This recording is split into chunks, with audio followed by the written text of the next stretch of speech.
Dans ce deuxième exposé sur le projet Papineau, c'est-à-dire sur une démocratie sans parti, je vais essayer d'expliquer les principes qui sont à la base d'une démocratie sans parti.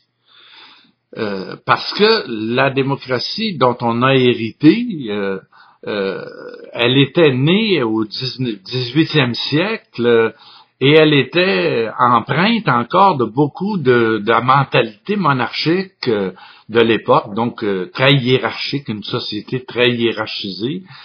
Et avec le temps, les pouvoirs économiques, d'ailleurs, en ont fait progressivement une sorte d'oligarchie où c'est plutôt un petit groupe qui dirige et où les citoyens n'ont pas beaucoup de pouvoir. Donc, en faisant une démocratie sans parti, ce qu'on essaie, c'est de revenir à l'esprit d'origine de la démocratie. Et donc, il y a une série de choses à comprendre qui sont fondamentales si on veut exercer vraiment la démocratie. Le premier principe de base, c'est celui de la souveraineté du peuple. C'est en démocratie, l'autorité suprême, la souveraineté, comme on dit, réside dans le peuple et non pas dans l'État, comme on est porté à le croire très souvent.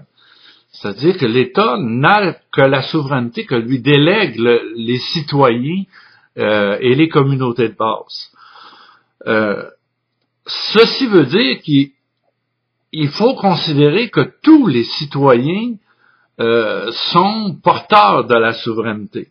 Et ça, c'est un point qu'on a encore aujourd'hui de la difficulté à admettre, que tous les citoyens sont égaux démocratiquement et qu'ils ont tous les mêmes droits démocratiques et donc faire confiance aux citoyens pour former les citoyens, leur donner les moyens de comprendre leur société et d'agir plutôt que de dire déléguer quelqu'un là de plus intelligent, de plus compétent et ces gens-là vont décider pour vous autres.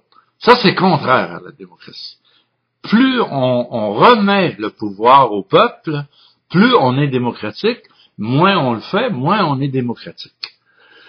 Un autre élément qui est bien important dans cette notion-là, qui est à la base de la souveraineté de la démocratie, c'est que le territoire, avec toutes ses richesses, avec toute sa population, avec toutes ses ressources, appartient au peuple, n'appartient pas à des intérêts privés, n'appartient pas à des groupes particuliers, et donc le territoire et ses richesses ne peuvent pas être utilisés, on ne peut pas s'en emparer sans l'autorisation et le consentement du peuple.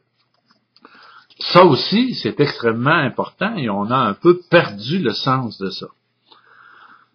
Quatrième élément, c'est que on a évidemment été obligé, au moment où on a créé la démocratie, d'installer un système de représentation.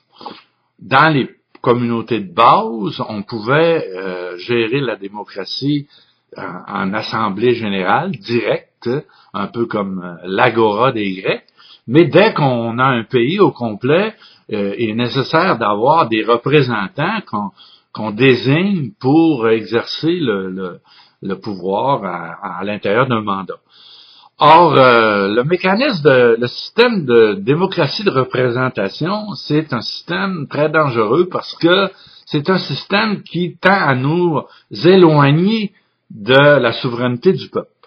C'est-à-dire, si on crée un système de représentation qui fait en sorte que les citoyens ont très peu de prise sur les représentants qu'ils élisent, et qu'entre deux élections, par exemple, ils ne peuvent absolument rien faire pour faire changer les décisions de leurs représentants, on s'est comme éloigné beaucoup de la démocratie. On a pris, évidemment, traditionnellement, on a désigné les représentants par le mode électif, par une élection, des campagnes électorales. Ça a eu du bon parce que ça mobilise beaucoup les gens. L'élection, ça mobilise beaucoup les citoyens. Mais par ailleurs, le mécanisme électoral, très souvent, amène toutes sortes de distorsions. Et les représentants qu'on élit, après, on n'a pas beaucoup de contrôle sur eux autres. surtout si on a des partis politiques qui exercent un contrôle très fort sur tout le processus démocratique, surtout s'il n'y a pas de mécanisme de démocratie directe, surtout s'il n'y a pas de mécanisme de démocratie territoriale, des gouvernements locaux qui ont de l'autonomie, et ainsi de suite. Donc, on a un problème très sérieux aujourd'hui avec le système de représentation qui, à toute fin pratique, et c'est ça la crise aujourd'hui, donne l'impression aux citoyens qu'ils n'ont plus aucun contrôle sur leur gouvernement, sur les décisions qui sont prises, qui les concernent. Donc, faut faire très attention à reviser complètement tout ce qui fait écran entre les citoyens et leur gouvernement. Le premier écran, c'est comme on l'a dit, c'est les partis politiques, qui sont devenus un intermédiaire autant dans le processus électoral que dans le processus parlementaire, incontournable et qui exercent un contrôle vraiment dictatorial sur tout le processus. Donc, reviser complètement le rôle des partis politiques dans notre démocratie. Séparation des pouvoirs, c'était un autre moyen qu'on avait, que traditionnellement on considère qu'il est important de séparer les pouvoirs législatifs, exécutifs et judiciaires pour éviter qu'il y ait un groupe qui s'empare de tout le pouvoir. Dans le système de démocratie britannique qu'on a, ce principe-là est très peu respecté parce que le parti dominant qui domine à l'Assemblée nationale, c'est lui qui nomme le premier ministre, c'est lui qui nomme les ministres, de sorte qu'il contrôle aussi l'exécutif, et en pratique, par la nomination des juges, souvent, il contrôle aussi pas mal de choses dans le système judiciaire. Donc, on a un problème de ce côté-là. On a aussi un problème parce qu'on n'a pas beaucoup développé de mécanismes de démocratie directe qui permettent aux citoyens d'intervenir à l'intérieur entre deux élections. Certains pays ont des initiatives populaires qui permettent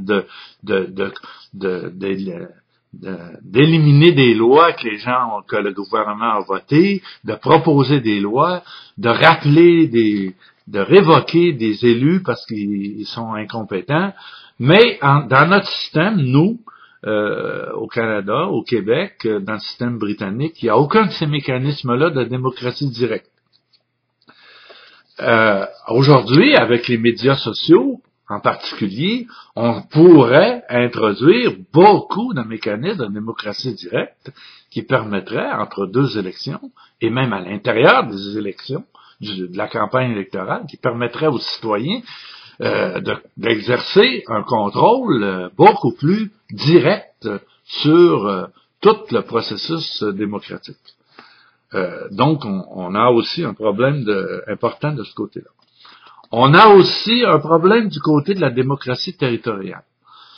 On assiste, au Québec en particulier, à une centralisation gouvernementale, une bureaucratisation de l'appareil gouvernemental considérable, et il n'y a pas de contrepoids parce que au niveau local, au niveau des régions, parce qu'il n'y a pas de gouvernements régionaux, il n'y a pas de gouvernements territoriaux, autonomes, élus, imputables. Contrairement à ce qui se passe dans la plupart des pays qui ont des gouvernements régionaux élus. En France, en Espagne, en Italie, même aux États-Unis où les États et les départements ont beaucoup d'autonomie face au gouvernement de Washington. Alors, ça c'est un autre point.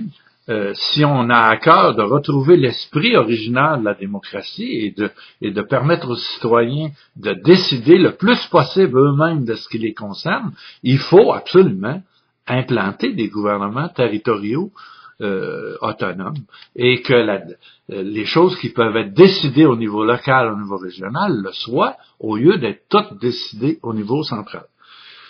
La société civile, toutes les organisations que de la société civile, au niveau économique, au niveau culturel, au niveau social,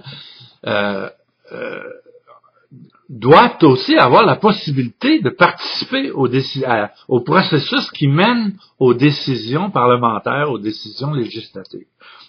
Or, dans notre société, actuellement, c'est pas évident. Et on a beaucoup de groupes de pression qui essayent de se faire entendre, et finalement, ils ont souvent l'impression qu'ils parlent pour rien, qu'ils font des mémoires pour rien, parce qu'il n'y a pas vraiment de canal prévu pour leur permettre de proposer leurs idées, leurs solutions aux législateurs, et surtout une assurance qu'ils doivent, que les législateurs devront en tenir compte. Peut-être le plus gros obstacle actuellement, le plus gros dérapage de notre démocratie, c'est du côté des pouvoirs économiques.